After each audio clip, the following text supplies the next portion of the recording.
Hay muchos testimonios de sacerdotes de Estados Unidos que han hablado sobre que los jóvenes se han volcado a esas misas, porque como es una misa tan reverente, en realidad que solamente Dios sabe lo que ha hecho en los jóvenes.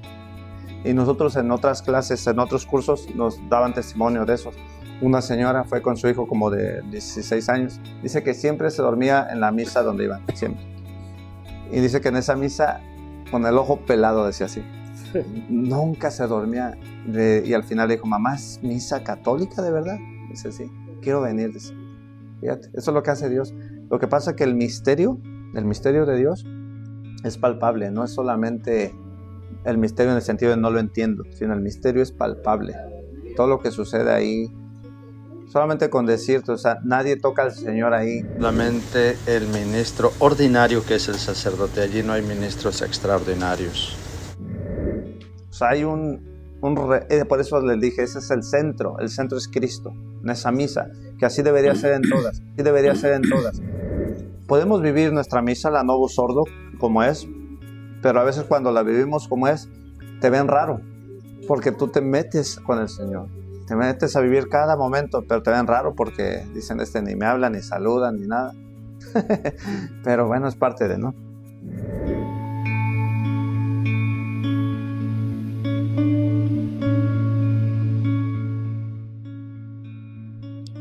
Evangelio de San Juan, capítulo 15, versículo 14 dice, vosotros sois mis amigos, si hacéis lo que yo os mando. Palabra del Señor. Qué profundo. Hoy vamos también a ampliar un poquito sobre la obediencia. Recordemos en el catecismo, como la iglesia nos enseña, que si nosotros estamos y permanecemos y nos integramos plenamente a la iglesia, si nosotros no permaneciéramos en la obediencia, no podríamos alcanzar la salvación. ¿Por qué lo dice? Porque estaríamos dentro de la iglesia con el cuerpo, pero no con el corazón. Y el Señor hoy en su palabra nos dice esto, ¿no? Sois mis amigos si hacéis lo que yo os mando. Profundo. Ok, bueno, buenas tardes, bienvenidos. Vamos a dar inicio a la clase número 8. El tema se llama La ciencia confirma la fe. Jesús, mi Señor, como está aquí entre comillas, y es una pregunta, Jesús, mi Señor, el pan de vida. Vamos a aprender hoy en esta clase, primero, quién es Jesús en sus dos naturalezas, la humana y la espiritual, la divina, ¿ok? Y vamos esto es una pregunta para nosotros, pero también lo vamos a explicar un poco. ¿Por qué es Señor? Y si es tu Señor o realmente no es tu Señor, ¿verdad? Y vamos a ver también el pan de vida. ¿Por qué ese título? ¿De dónde sacamos ese título en la iglesia, no? ¿Por qué el pan de vida? Pero todo esto en el subtítulo se llama un llamado a la metanoia. Un llamado a la metanoia, ustedes esa palabra ya la conocen muy bien, ¿no? ¿Por qué? Porque ustedes vivieron ese retiro de metanoia.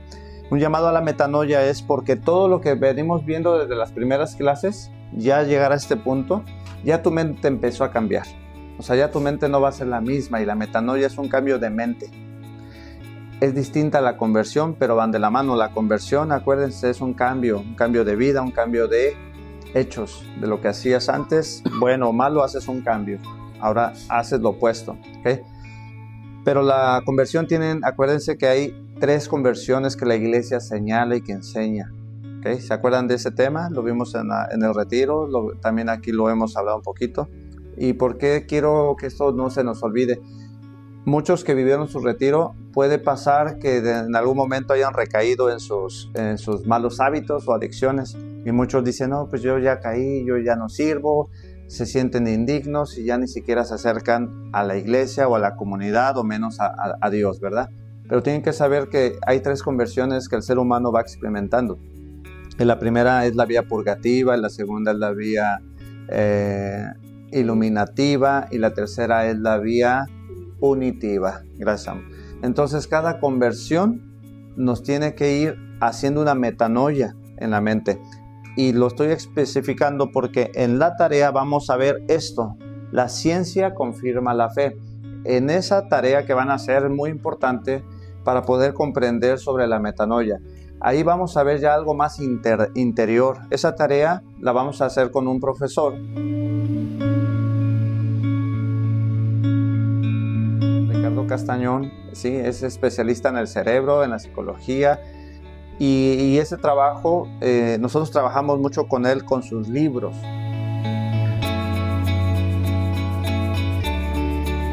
¿Sí? Tiene unos libros que pueden transformar tu vida si lo deseas. Entonces, hemos trabajado con esa parte, y si ustedes hacen esa tarea como se les pide, créanme que si su vida es buena, va a mejorar.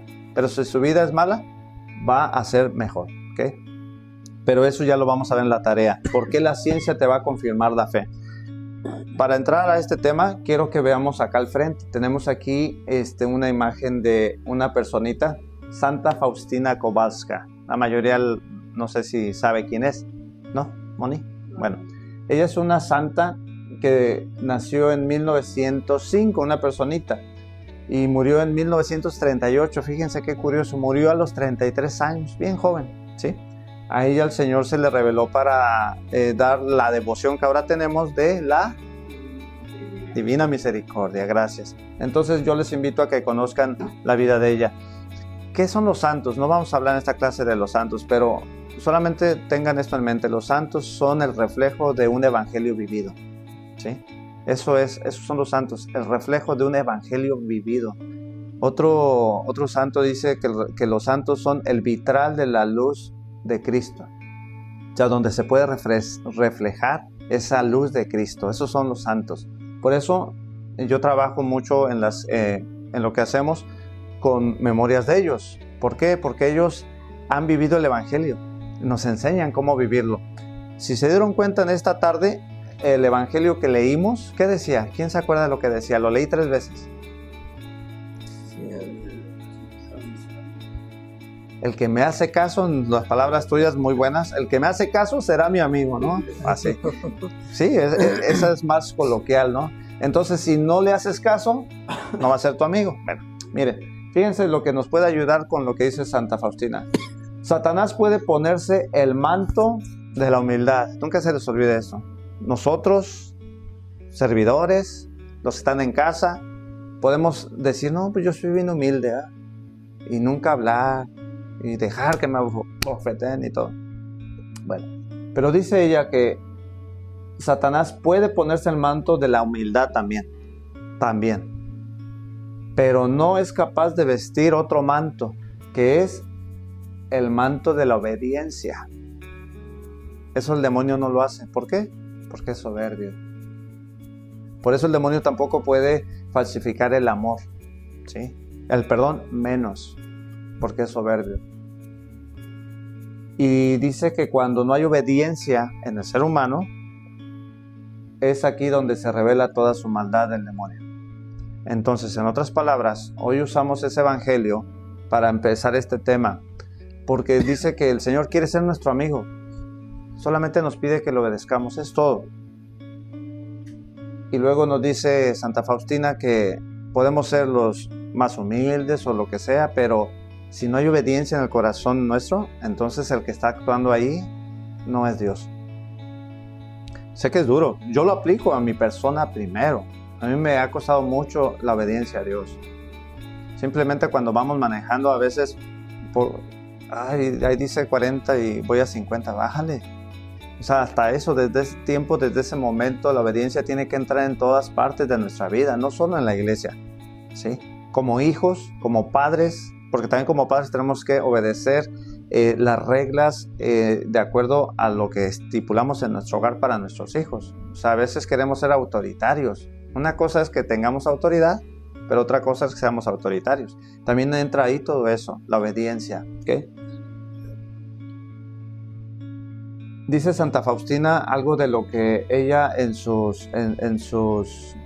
uno de los libros que se escribió, en su diario, muchas gracias, que básicamente la obediencia es lo que nos puede a nosotros hacer ver quién está con Cristo. Son palabras bien fuertes. pero no lo estoy diciendo para que nos juzguemos unos a otros, es para que yo me juzgue, para que ustedes se pregunten, ¿realmente soy obediente o no soy obediente? Y ya en la respuesta hoy en todo el tema, pues que el Señor haga su obra en nosotros, ¿no? Bueno, vamos a ver primeramente quién es Jesús y si es mi Señor. Primeramente, vamos a ver si el Señor, o más bien cómo era el Señor en su parte humana. Y el Señor en su parte humana nos va a dejar unos matices, cómo quiere que seamos. ¿Por qué lo digo así? Porque se supone que lo que hemos aprendido en estas clases pasadas es de que cuando nosotros comulgamos, nos hacemos un Cristo. ¿Se acuerdan? Nos hacemos uno en Cristo. O sea, un Cristo. Cuando comulgamos, ¿qué dije? Que somos o deberíamos de ser sagrarios vivientes, sagrarios andando. Entonces, ese es el consejo que el Señor nos va a dar. Pero aparte, o principalmente, quiero que veamos su parte humana. ¿Quién es Jesús como humano? ¿Okay? Adelante, hermano. Filipenses 2, del 6 al 8. Él compartió la naturaleza divina y no consideraba indebida la igualdad con Dios. Sin embargo, se redujo a nada, tomando la condición de servir, y se hizo semejante a los hombres, y encontrándose en la condición humana, se rebajó a sí mismo, haciéndose obediente hasta la muerte y muerte de cruz. Muy bien, palabra de Dios. Muchas gracias, hermano. Primero lo voy a leer con esta traducción. Va a sonar un poco distinto también, pero es bueno que la escuchemos de ambas. Dice, aquí el contexto es que San Pablo escribe esta carta refiriéndose a Jesús, ¿ok? Dice, el cual, o sea, Jesús, siendo de condición divina, no consideró codiciable el ser igual a Dios. Y esa es la invitación. Dejar a un lado nuestra soberbia. En otras palabras, el Señor nos está diciendo, Él, como su parte humana, siendo divina, Él dijo, no, yo no voy a ser Dios aquí en la tierra. Quiero ser como ustedes. Quiero ser humano. Y dice, al contrario, se despojó de su grandeza, tomó la condición de esclavo. Para que nosotros podamos asemejarnos a Jesús, es necesario tomar cada parte de lo que Él hizo. ¿Esclavo de quién, por ejemplo? No pasa nada si decimos yo soy esclavo del Señor. ¿Quién lo dijo? Alguien bien grande lo dijo. En San Lucas capítulo 1. La Virgen María, exacto, que dijo, he aquí la esclava del Señor. Entonces, si el Señor lo hizo, ¿por qué no hacerlo? A veces uno piensa que obedecer a nuestros párrocos, a nuestros líderes, a nuestros jefes de trabajo, etcétera, etcétera, es malo o nos hace menos, y no es cierto. Al contrario, nos hace más semejantes a Cristo. Y dice que con la condición de esclavo y después dice, y se hizo semejante a los hombres, a nosotros.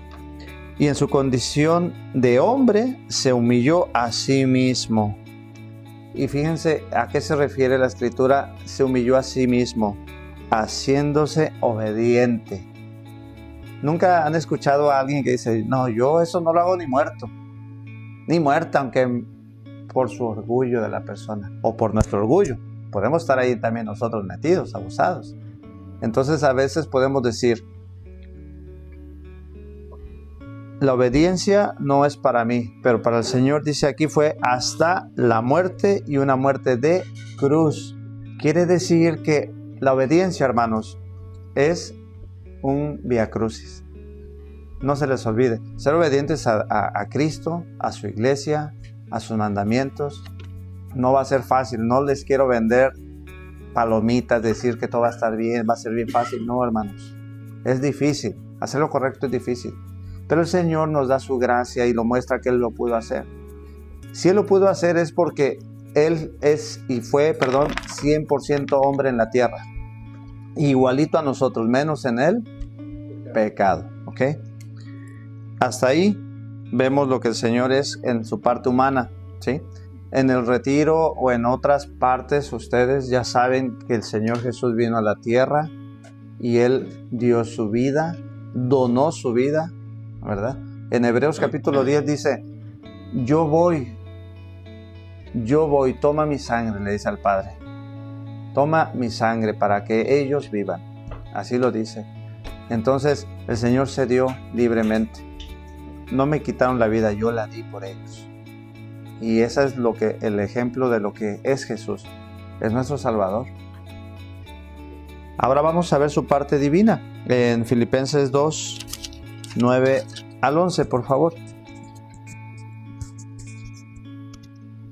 Por eso Dios lo engrandeció y le dio el nombre, que está sobre todo hombre, para que al nombre de Jesús se dobla todo alrededor en los cielos, en la tierra y entre los muertos. Y todo lenguaje proclama que Cristo Jesús es el Señor, para la gloria de Dios Padre. Palabra de Dios. Muchas gracias, Jordi. Mira, entonces dice, ya que vimos su parte y su condición humana, dice, después de que todo lo que hizo, se humilló, se rebajó a hacer pecado, no a hacer pecado, sino a hacer el pecado y clavar en la cruz su propio cuerpo por nosotros. Por esa razón dice que Dios lo exaltó y le dio el nombre que está por encima de todo nombre. Aquí es donde yo quiero hacer un paréntesis. Algo que sí siempre he admirado de las iglesias no católicas, serias, iglesias protestantes serias, es de que ellos siempre han dicho, es que para mí Cristo es todo. ¿Han escuchado eso? Y muchas veces el católico, que cuando estamos todavía bebés en la fe, eso no lo entendemos. ¿Y qué decimos? Decimos todo menos Cristo, porque no entendemos. Si el Señor dice que quién es Cristo en su condición divina, dice que Él es todo. Y ya lo vimos en la clase pasada. La salvación no la podríamos obtener si no fuera por Él, porque se quedó en el pan, en la Eucaristía, ¿sí? Entonces, por eso Dios lo exaltó sobre todo nombre, para que ante el nombre de Jesús se doble toda rodilla. De ahí sale porque la Iglesia Católica enseña doblar o hacer genuflexión frente al Señor. Porque dice aquí, solamente al nombre de Jesús que toda rodilla se doble. Y no estamos pronunciando el nombre, estamos frente a Él. Entonces su condición divina va más allá. Y dice, se doble toda rodilla en los cielos, en la tierra y en los abismos. O sea que tiene poder sobre todo, arriba, abajo y más abajo. ¿Sí? O sea, me refiero arriba, en la tierra y en los abismos. Para el Señor no hay nadie superior. ¿Se entiende esto? Entonces, si alguno tiene un problema de depresión, de ansiedad, que me hicieron daño, que la brujería, etc., no vayas con los brujos. Ve con el Señor de la vida, no con el Señor de la muerte. Y después dice, y toda lengua proclame que Jesucristo es Señor. Y tomen esto como dato. Señor está como en San Lucas, con S mayúscula, refiriéndose que es Dios. Adonai, Yahvé, Shaddai, el del que hablaban en el Antiguo Testamento. ¿Ok?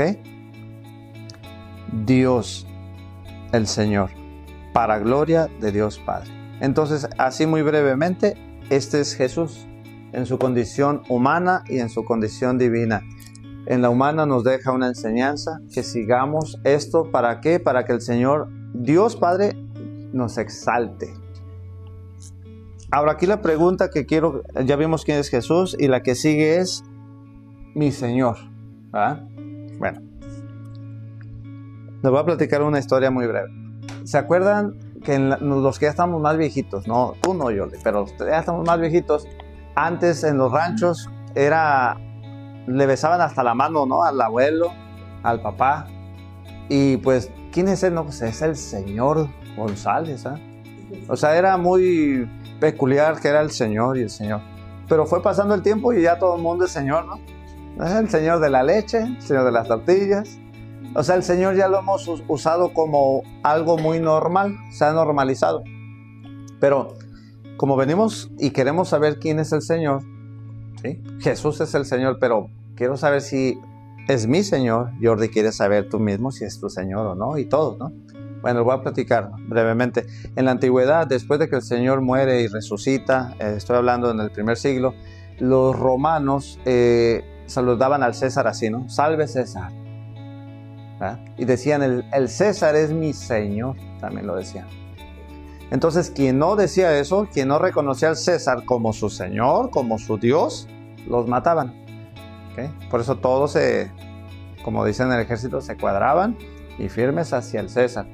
Pero los cristianos que ya habían nacido, ¿quién era su Señor? Cristo. ¿Y qué creen que pasaba cuando llegaban los romanos y veían a toda la comunidad y salve César? ¿Y saben qué decían ellos? ¿O qué tenían que decir? Salve César, si no los mataban, pero no. Desde el primer siglo hubo muchos mártires porque ellos decían, Cristo es mi Señor. Y los mataban. Simplemente por decir que o reconocer públicamente que el Señor Jesús era su Señor, su Dios. Nosotros ahora en la actualidad pues simplemente nada más, hasta nos da pena a veces persinarnos cuando vamos a comer, ¿verdad? Pero a lo mejor será que nos da pena porque a lo mejor nuestro comportamiento no va de acuerdo a lo que yo quiero aparentar. No lo digo por ustedes, sino porque estoy aquí grabando, ¿eh? Nos ven muchas personas del otro lado. Entonces, pero es para mí primero. O sea, realmente es mi Señor. Miren, en la parte de España, en Inglaterra, España, en parte de Europa, la mayoría de esos países tienen reyes y reinas, ¿no? Y tienen sus fotografías en los bancos, en las escuelas, todas las partes gubernamentales, en los más importantes. Pero ¿qué creen? Ese país está gobernado por el primer ministro, por el parlamento. Así se manejan ellos. ¿Qué quiere decir esto? Que si la reina Isabel dice, esta calle que está aquí, yo quiero cambiarle a nombre de Isabel, ella no manda. Ella no manda porque tiene que pasar esa orden por el parlamento y el primer ministro. En otras palabras, esa reina Isabel está de adorno. Mi pregunta es, todos tienen un crucifijo, un rosario, a veces en la cartera, en el carro, ¿y manda? O sea, ¿manda o solamente lo tenemos de adorno? Eso es algo para cuestionarnos nosotros, para saber si entonces Jesús es mi Señor o no es mi Señor. Pero si es tu Señor, entonces le quitamos el signo de interrogación y ya le leemos, Jesús, mi Señor, y ya respiramos un poquito, ¿verdad? Espero yo en Dios que así sea. Y después vamos a desglosar lo que sigue, el otro título, el pan de la vida. Ya que yo sé quién es Jesús y pues yo lo quiero reconocer como Jesús, quiero que leamos, antes de esto, quiero que leamos lo que el Señor nos pide para que sea nuestro Señor, ¿ok? San Mateo 7, 21 al 23, por favor. San Mateo 7, 21 al 23. No bastará con decirme, Señor, Señor, para entrar en el reino de los cielos. Más bien, entrará el que hace la voluntad de mi Padre del cielo, a cual día muchos me dirán, Señor, Señor, hemos hablado en tu nombre, y en tu nombre hemos expulsado demonios y realizado muchos milagros. Entonces yo les diré claramente, nunca les conocí. Aléjense de mí, ustedes que hacen el mal. Palabra del Señor. Gracias. Gloria a ti, Señor Jesús. Miren, ¿cómo entender esa parte? Dice, no todo el que me diga Señor, Señor, Señor, Señor, voy a misa todos los días. Señor, Señor, yo predico. Señor, Señor, yo le doy el curso aquí. Pero dice, no todo el que me diga Señor, Señor, entrará en el reino de los cielos.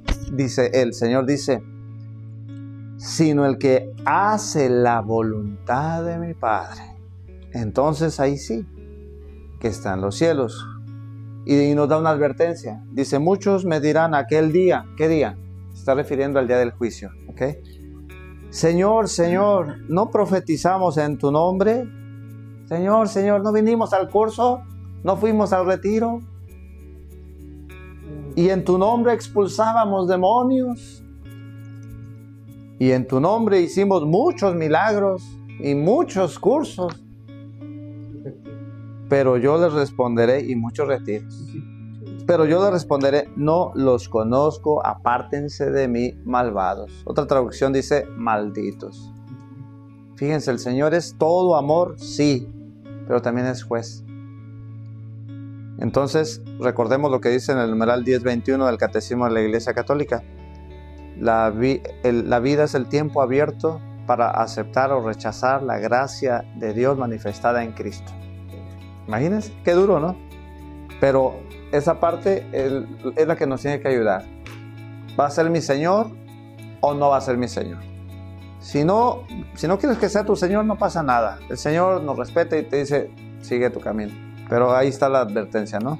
En el juicio, apártate de mí, no te conozco. No hiciste la voluntad de mi Padre. Es duro. Pero el Señor también nos tiene que hablar así, porque nos ama, ¿verdad?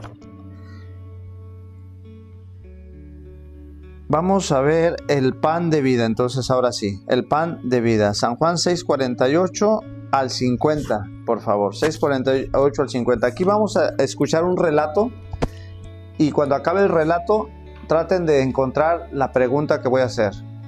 ¿Por qué morían? ¿Ok? Esa es la pregunta que voy a hacer en el relato, en lo que va a leer mi ahijado. Entonces, el pan de vida. Yo soy el pan de vida. Sus antepasados comieron el maná en el desierto, pero murieron. Aquí tienen el pan que baja del cielo, para que lo coman y ya no mueran. Palabra del Señor. Te alabamos, Señor. Entonces, ¿por qué morían? Dice, yo soy el pan bajado del cielo. Sus padres comieron el maná en el desierto, mas sin embargo, dice ahí, morían. ¿Por qué morían? No estaban en Cristo. Ya no obedecían. No está en la voluntad de Dios. No iban al cielo. Se quedaron. Okay. ¿Mande? Vamos a ver, esa es la respuesta. ¿De qué forma morían? ¿Por qué morían?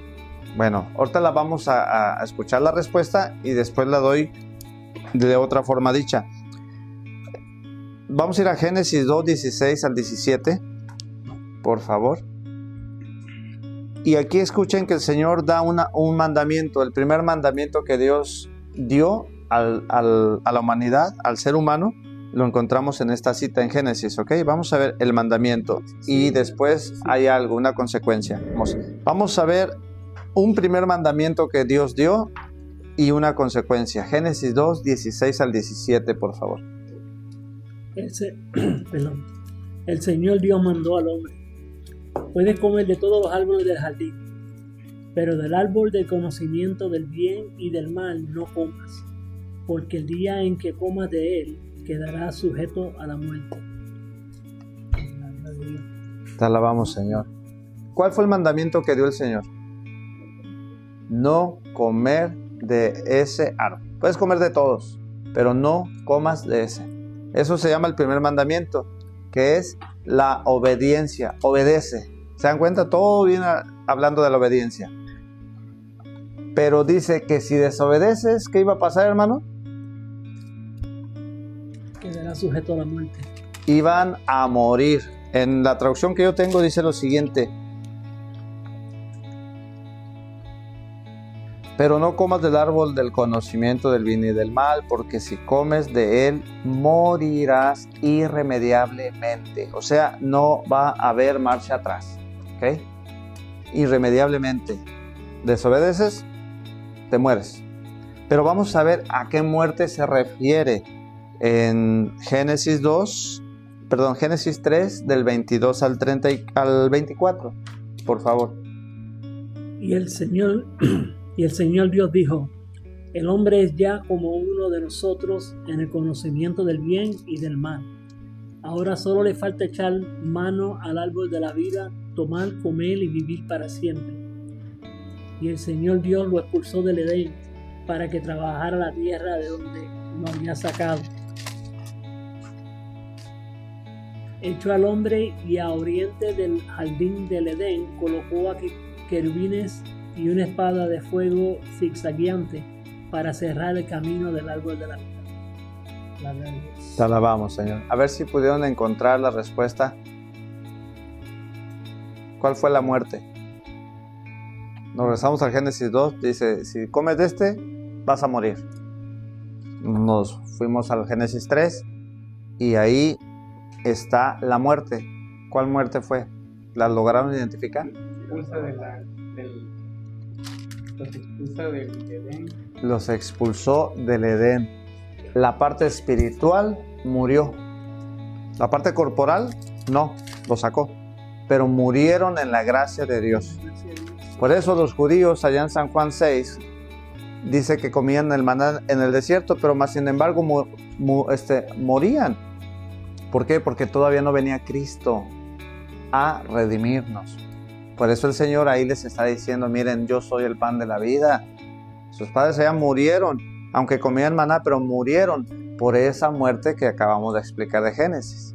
Esa muerte espiritual. Por eso dijo el Señor, si desobedecen, irremediablemente van a morir. Pero como Dios es nuestro Padre, dijo, estos desobedientes son mis hijos, no puedo dejarlos así. Y entonces ahí fue donde el plan de salvación es cuando viene Cristo, y entonces ya saben el resto de la historia, ¿ok? Por eso Él es el pan de la vida, ¿ok?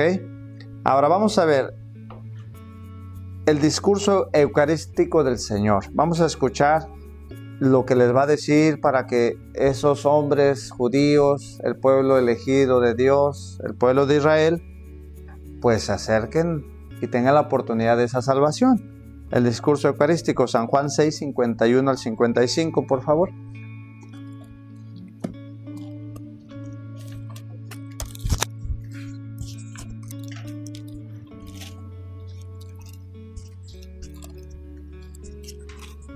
Yo soy el pan vivo que ha bajado del cielo. El que coma de este pan vivirá para siempre. El pan que yo daré es mi carne y lo daré para la vida del mundo. Los judíos discutían entre sí, ¿cómo puede ser darnos a comer carne? Jesús le dijo, en verdad le digo que si no comen la carne del Hijo del Hombre y no beben su sangre, no tienen vida en ustedes.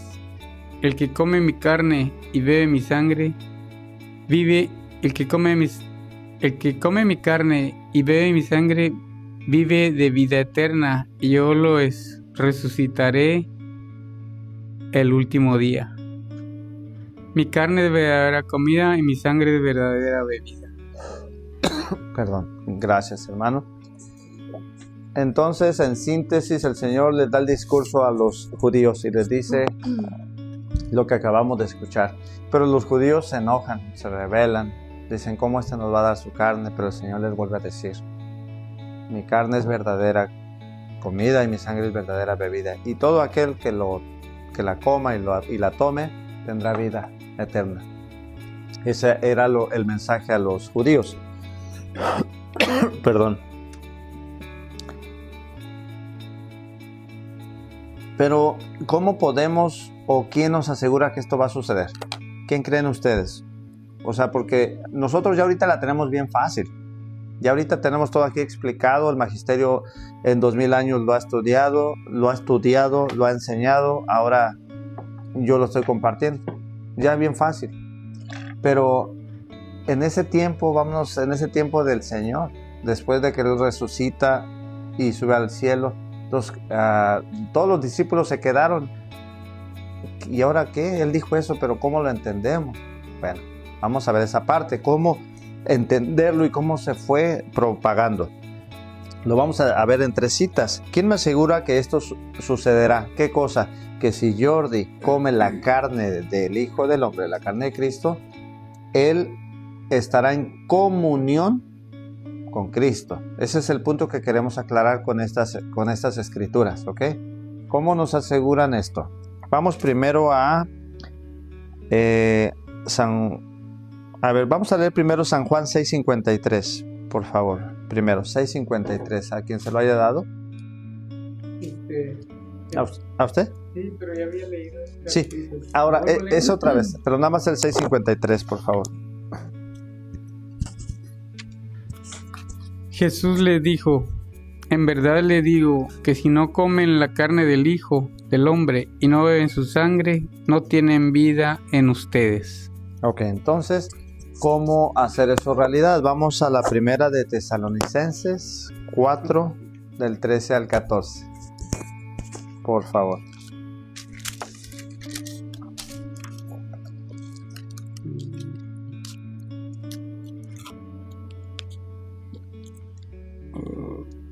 Ok. No es el 13, ¿no? Ok.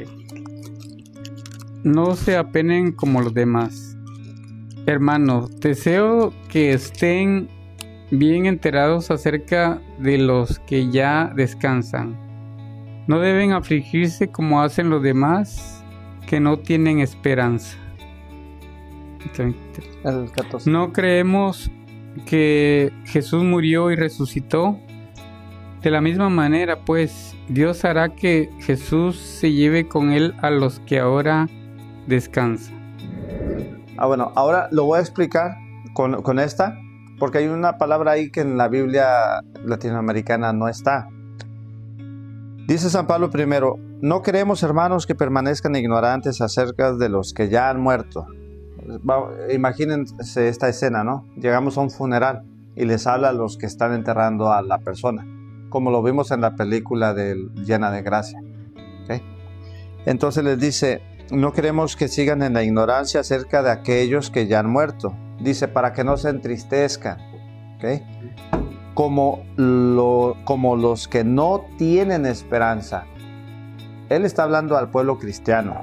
Ustedes, que vamos a decir, va a llegar un momento que sus papás, sus mamás, sus hijos, alguien de su familia va a morir, ¿verdad? Pero si esa persona y ustedes han vivido la fe, ¿cuál es la esperanza de ustedes? Exactamente. Por eso San Pablo dice aquí: a ver, vengan cristianos, no quiero que sigan tristes como aquellos que no tienen esperanza. Y les dice, ¿cuál es? Dice, nosotros creemos, ya está hablando San Pablo en primera persona y le dice, nosotros creemos que Jesús murió y resucitó, ¿verdad? Entonces, y que por tanto, Dios llevará consigo a los que han muerto unidos a Jesús. Esto es lo que no aparece en esa traducción. Esto aparece en esta de América y en la de Jerusalén. Por eso esta la uso, porque son las partes más cercanas de los libros originales del hebreo. ¿Okay? Ahora lo dice así de una manera muy sencilla. Si Dios llevará consigo, vamos a usar el ejemplo de Jordi. Dios llevará a Jordi con él si Jordi ha muerto unido a Jesús. Vamos a ver cómo sucede esa unión, que es lo que nos interesa. En San Juan 6:56, por favor. El que come mi carne y bebe mi sangre permanece en mí y yo en él. Entonces eso se llama la comunión. San Juan 6:56. Déjame ver cómo dice aquí. El que come mi carne y bebe mi sangre, vive en mí y yo en él. Allá dice distinto, ¿verdad? Uh-huh. Entonces, esa es la explicación que queremos encontrar. Entonces, si Jordi muere, pero unido a Cristo, es por esta parte. El que come mi carne y bebe mi sangre, vive en mí, y Cristo dice, y yo viviré en él. Entonces, esto es lo que sucede cuando las personas que van conociendo su fe y viven en la esperanza y creen la resurrección, entonces al hacer una comunión con Cristo, con el pan de vida, porque por eso se llama el pan de vida, entonces ahí es donde sucede el gran milagro de la comunión. De ahí viene el nombre también de tu primera comunión, que tristemente para muchos fue la primera y la última, ¿verdad? Tristemente, pero espero que no nos pase a nosotros. Entonces, ¿se entendió? ¿Quién me asegura que sucederá esto? Bueno, lo vemos con esas 3 citas sencillas. Pero ¿qué creen? Como en este tiempo también, muchos no van a creer. Eso está escrito, no es algo nuevo, así que no se espanten. Vamos a ver San Juan 6 del 60 al 69. Vamos a ver qué pasó. Que nos cuente el mismo escritor lo que sucedió. Adelante. Al escucharlo, cierto número de discípulos de Jesús dijeron: este lenguaje es muy duro, ¿quién querrá escucharlo? Jesús se dio cuenta de que sus discípulos criticaban su discurso y les dijo: ¿les desconcierta lo que he dicho? ¿Qué será entonces cuando vean al Hijo del Hombre subir al lugar donde estaba antes? El Espíritu es el que da vida, la carne no sirve para nada. Las palabras que les he dicho son espíritu y vida. Pero hay entre ustedes algunos que no creen. Porque Jesús sabía desde el principio quiénes eran los que no creían y quiénes lo iban a entregar. Y agregó: como he dicho antes, nadie puede venir a mí si no se lo concede mi Padre. A partir de entonces, muchos de sus discípulos se volvieron atrás y dejaron de seguirle. Jesús preguntó a los 12: ¿quieren marcharse también ustedes? Pedro le contestó: Señor, ¿a quién iríamos? Tú tienes palabras de vida eterna. Nosotros creemos y sabemos que tú eres el Santo de Dios. Muy bien, palabra de Dios. ¿Se dan cuenta? Después del gran discurso el discurso eucarístico, pues la mayoría, solamente para que se den una idea, en este momento de este relato acababa de suceder la multiplicación de el pan y el pescado. Y dice la escritura que había alrededor ahí de 5,000 hombres, no contando las mujeres y niños. Pero el Señor empieza su discurso y fueron escuchando y dijeron: no, hombre, esto es bien fuerte. ¿Y no han oído eso? No, hombre, y eso ni sucede, como dijo Ramses al principio. Cuando no conocemos al Señor, esto se nos hace increíble, o sea, que no tiene sentido. Y así pasó en ese momento. ¿Cuántos creen que quedaron después de que había más de 5,000 hombres? 12. Y en la actualidad eso sucede todavía. Podemos estar dentro de la iglesia católica. La iglesia llena, hermanos, 500 almas. Pero de esas 500 almas, no me estoy inventando nada, un 80% de esas personas no creen esto que estamos leyendo. Lo van a ver en la tarea. Hagan sus encuestas ustedes mismos. Yo llevo años haciendo esas encuestas. Y las personas me dicen: no, pues es pan, es vino. Y eso es triste. Por eso hay que seguir trabajando en esto. No diciendo: tienes que creer. No. Se propone, ¿verdad? Como lo que hemos hecho. ¿Quién quiere venir a escuchar lo que el Señor tiene para ustedes? Bienvenidos. ¿No quieren? Dios te bendiga. No pasa nada. Entonces, quedaron 12 y de esos 12, Pedro dijo: ¿a dónde vamos, Señor, si solamente tú tienes palabras de vida eterna? Ajá. ¿Sí? ¿Acaso también ustedes quieren irse? ¿A dónde vamos? Por eso, ahorita ya si les pregunto, a ver, a todos ustedes, si les ofrecen un buen dinerito para irse de pastores, ¿se irían? ¿Sí o no? No. Jordi, ya lo pensaste mucho, hijo. Yo creo que no. Si en nuestra conciencia ya está esto que hemos estado aprendiendo y viviendo, no, hombre, que me den todo el oro del mundo. Bueno, vamos a ir cerrando. Y aquí se va poniendo bueno el cierre, ¿verdad? Si yo no creo todo esto, fíjense, si yo no creo todo esto que me están diciendo, la pregunta: ¿podría yo comulgar si no creo esto? Por ejemplo, la mayoría dijo que no, está bien. Lo voy a poner más claro. Si yo no creo que cuando yo voy a comulgar, ahí está el cuerpo y sangre tipo AB, Si yo no creo eso, ¿podría comulgar? No, pero ahora ya lo saben ustedes. Ajá, no, pero estoy hablando de ustedes, los que vinieron, no, ustedes. Eso es para los que ya estamos, digamos, viviendo esto, ¿no? ¿Podría yo comulgar si no creo esto? Sí. ¿Sí? Si no creo. Si no creo, no. Ah, ok. Por ejemplo, tú. Ah, ándale, ese es el punto. Por eso dije, muchas personas van y lo hacen sin conciencia. Lo que dije, la ignorancia invencible. O sea, es eso. Pero si ya ahorita tenemos esa conciencia, pues la pregunta es esa. ¿Iríamos? Vamos a ver qué pasa. 1 Corintios 11, 27 al 31, por favor.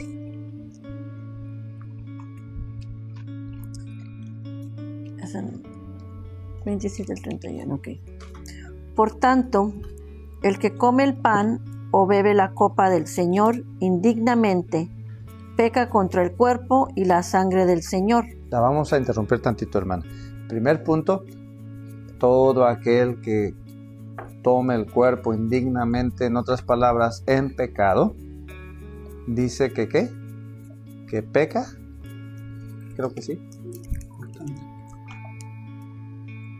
Por eso, quien coma el pan o beba el cáliz indignamente, peca contra el cuerpo y la sangre del Señor. Ok, fíjense esta distinción.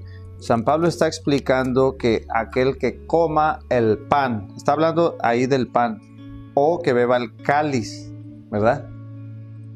No está diciendo el que coma el cuerpo, sino el que coma el pan. Indignamente, ahora sí dice, peca contra el cuerpo. En otras palabras, todo aquel que comamos primero indignamente, es lo primero que pasa, estamos nosotros llevando a Cristo otra vez a la cruz, crucificándolo. Ahora, otra vez nosotros, primer punto. Después, hermana.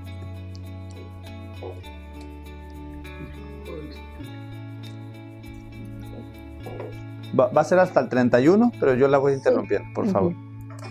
Cada uno, pues, examine su conciencia y luego podrá comer el pan y beber de la copa. Primero nos manda San Pablo, ya esto es para nosotros, ya de una manera personal, que si nosotros discernimos que estoy indigno para recibirlo, dice entonces primero haz un examen de conciencia. Eso es lo que hacemos antes de la confesión, ¿verdad? Examínense pues cada uno a sí mismo antes de comer el pan y beber el cáliz. ¿Por qué? No es algo que yo me estoy inventando. La iglesia por eso nos da esta instrucción. Hay una razón. ¿Cuál sería? Adelante, hermana. El que come y bebe indignamente, come y bebe su propia condenación, por no reconocer el cuerpo. Bueno, esta es una segunda parte, espérame. Sí, pero va bien así. Porque quien come y bebe sin discernir el cuerpo, come y bebe su propio castigo. Hermana, léalo otra vez de su traducción, por favor. El que come y beba indignamente, come y bebe su propia condenación. Primer punto, si nosotros vamos y comulgamos en pecado, nosotros solos nos estamos yendo al infierno, no nos está mandando el Señor. Él nos ama, ¿cómo nos va a mandar? Es nuestra propia decisión. Pero aquí viene una segunda parte ahí. No solamente es comulgar en pecado, ¿ok? Sino la otra parte, ¿qué dice, hermana? Come mi propia condenación, por no reconocer el cuerpo. Ay, esa es la otra parte. Lo que yo preguntaba al principio. ¿Creen lo que les estoy diciendo? Lo que la ciencia nos ha mostrado ya de que ahí está el cuerpo.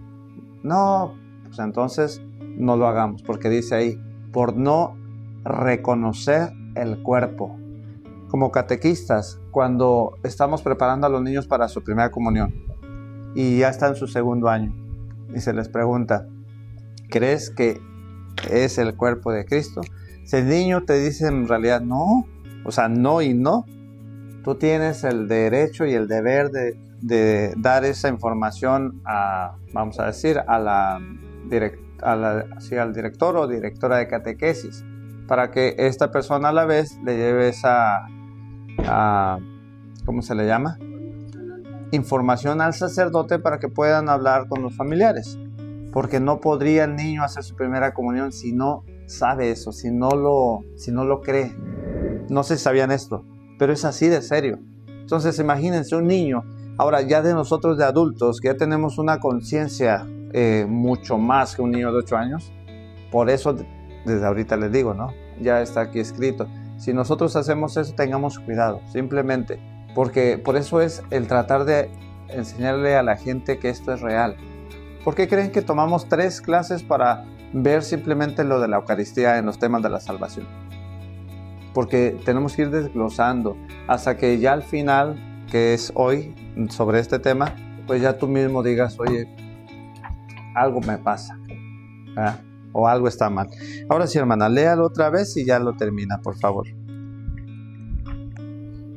Por no reconocer el cuerpo. ¿Quieres leerlo desde el 27, de favor? Ya Ok. En adelante.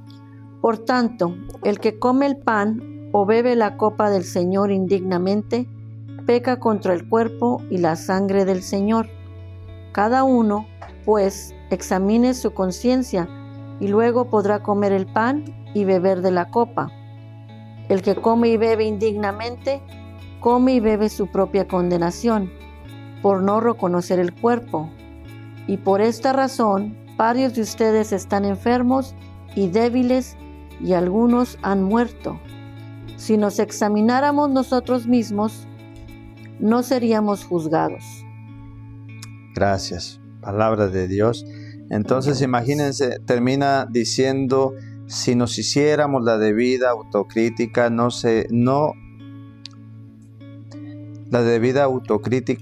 seríamos condenados. Entonces ya al final San Pablo dice, miren, ya les expliqué con manzanas y manzanas, dice, pero si al final nosotros nos hacemos esta autocrítica, no nos condenaríamos solos, ¿verdad? Entonces no es tan fácil a lo mejor de asimilarlo, yo lo entiendo. Digo, para mi esposa también esto fue muy complicado entenderlo, ¿sí? Pero yo creo que lo que le ayudó a entenderlo pues fue la gracia de Dios. Por eso yo confío que todo lo que nos pueda transformar es la gracia de Dios. Ni mis palabras, ni el yo explicar, eso no hace nada. La gracia de Dios por medio del Espíritu Santo es la que puede llegar a tu corazón y abrirte los ojos espirituales, ¿verdad?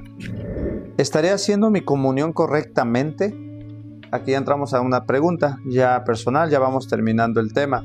De acuerdo a lo que hemos estado nosotros aprendiendo en estos días, semanas, ahorita, la pregunta es, ¿estaré haciendo mi comunión correctamente? Cada uno respóndase, ¿verdad? Y la iglesia nos va a dar una invitación. En el numeral 1384, por favor.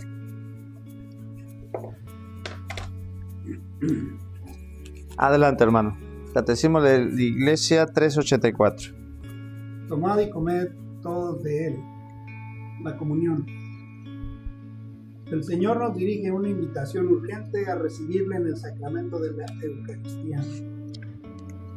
En verdad os digo, si no coméis la carne del Hijo del Hombre y no bebéis su sangre, no tendréis vida en vosotros. Entonces esa invitación, ¿la aceptas o la rechazas? Ahora sí se entiende más de todos los temas que hemos hablado cuando yo me refiero. Esto no se lo puede decir a una persona que no practica su fe, que no conoce ni siquiera la fe católica. Porque te va a decir lo que dijeron allá los judíos. ¿No? Estás loco, no lo vas a creer, no te van a creer. Pero la pregunta sería, ¿y tú lo crees? Es ahí donde hay que pedirle a Dios esa gracia de creer, ¿verdad? Y esa es la invitación. ¿Lo tomas o lo dejas?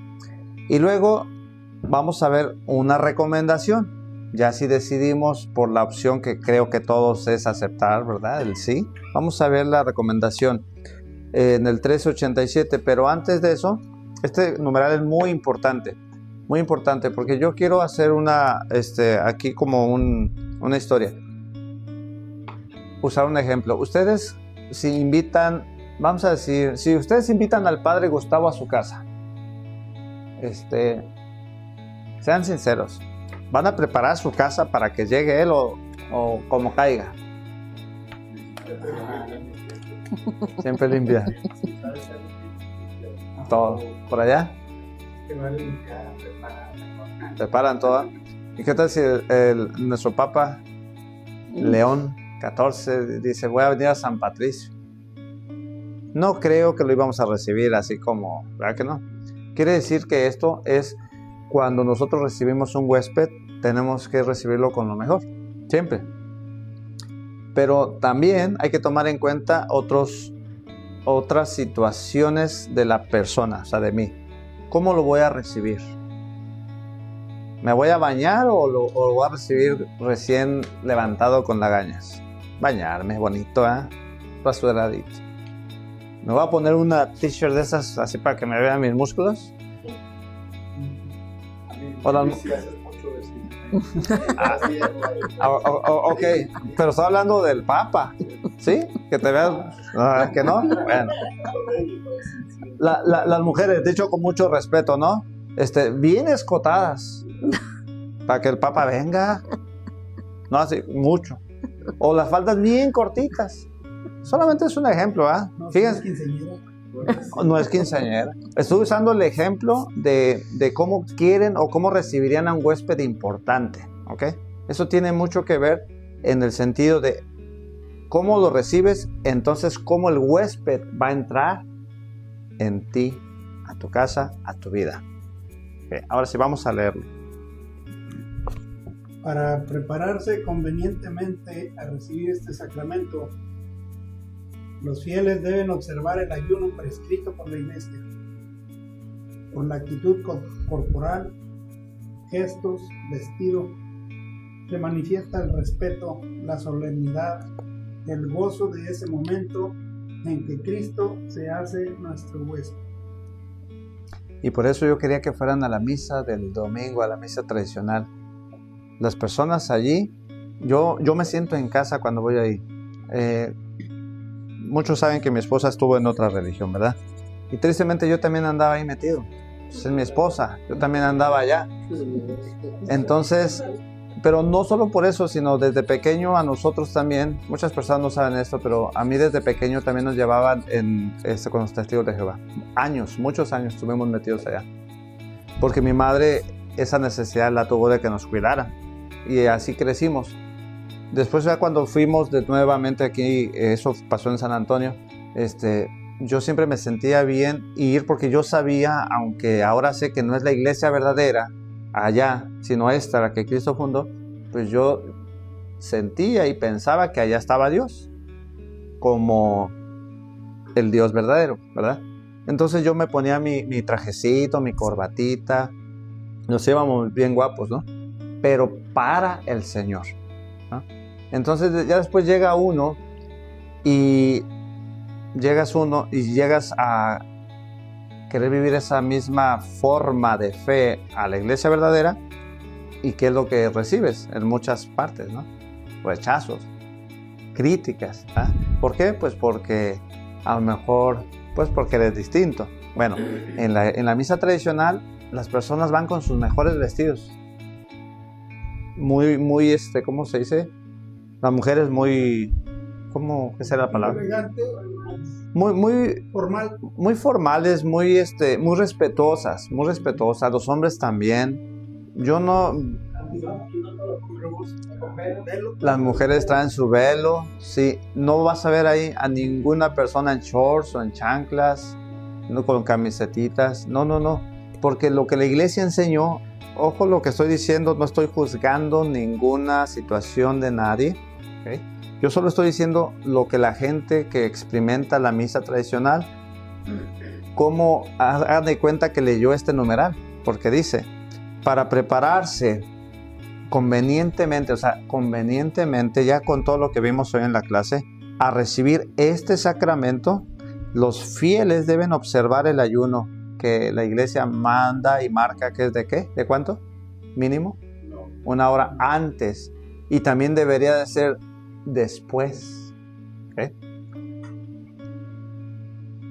Dice, por la actitud corporal, los gestos y vestidos, aquí especifica. O sea, en una de las tareas que vimos, ¿se acuerdan que yo les dije cuál es el acto de presencia? ¿Se acuerdan?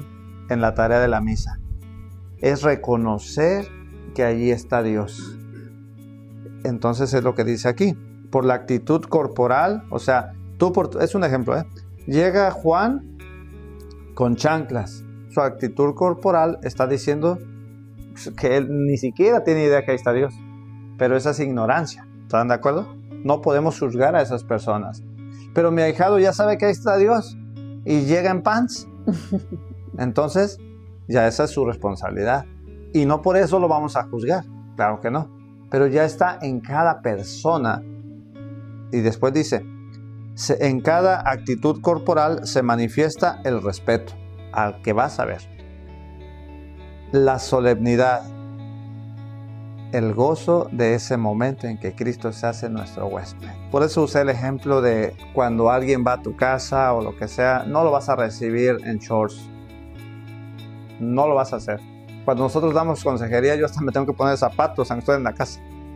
¿Por qué? Pues también tengo que dar el respeto a la persona. Cuanto más cuando vienes a recibir el cuerpo de Cristo.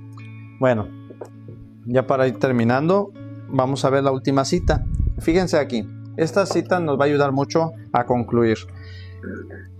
¿Qué sucede si no hay un arrepentimiento en mi corazón y en mi razón? ¿Podría comulgar? Vamos a dar un ejemplo para que se entienda. Vamos a decir que Jordi me insultó. ¿Te acuerdas? Ya te olvidó. Vamos a decir que Jordi me insultó y en su corazón de él todavía hay resentimiento. Pero su razón tiene que hacerlo entender que él se equivocó. Porque yo no le hice nada, él fue el que me agredió. ¿Verdad? Es un ejemplo nada más. Entonces Jordi, bienvenido.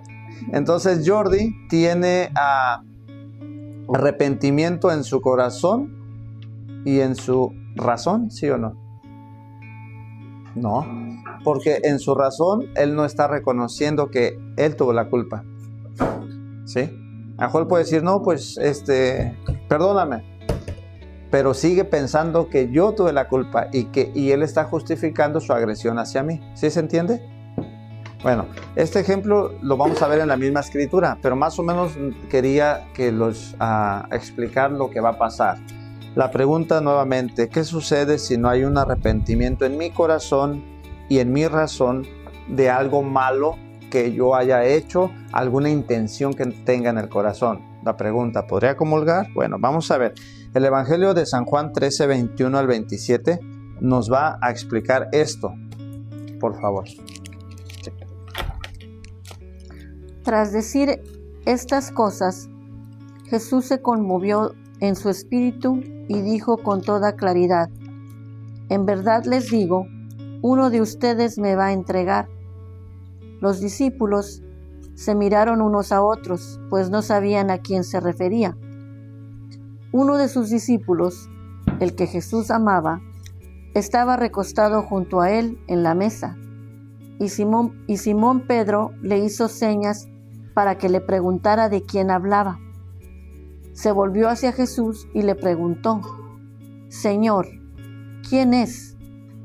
Jesús le contestó. Ahí la voy a tener. Fíjense, están todos los discípulos y todos están diciendo, ya se están preguntando, porque el Señor ya advirtió algo que Él ya sabe que va a pasar. Juan me va a engañar. Vamos a decir que fue así. Él ya escuchó que lo que él tenía su intención es entregarlo, ¿verdad?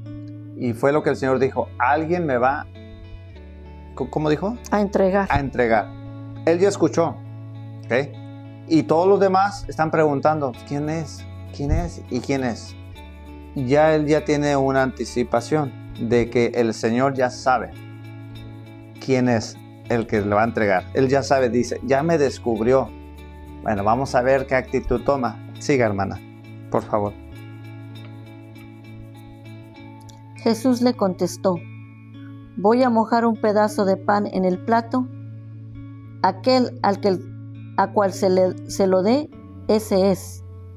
Jesús mojó un pedazo de pan y se lo dio a Judas Iscariote. Ahí.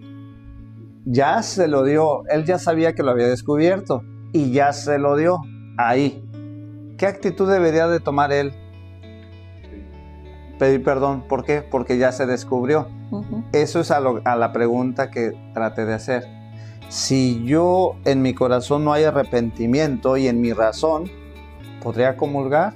Vamos a ver, pero él ya lo descubrieron, más sin en cambio, él hubiera dicho, ¿sabes qué, Señor? No, soy yo, algo, pero vamos a ver qué hizo.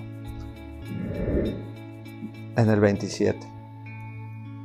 Apenas Judas tomó el pedazo de pan, Satanás entró en él. Entonces Jesús le dijo, lo que vas a hacer, hazlo pronto. Eso es lo que sucede cuando nosotros comulgamos con nuestro corazón dañado, sin arrepentimiento.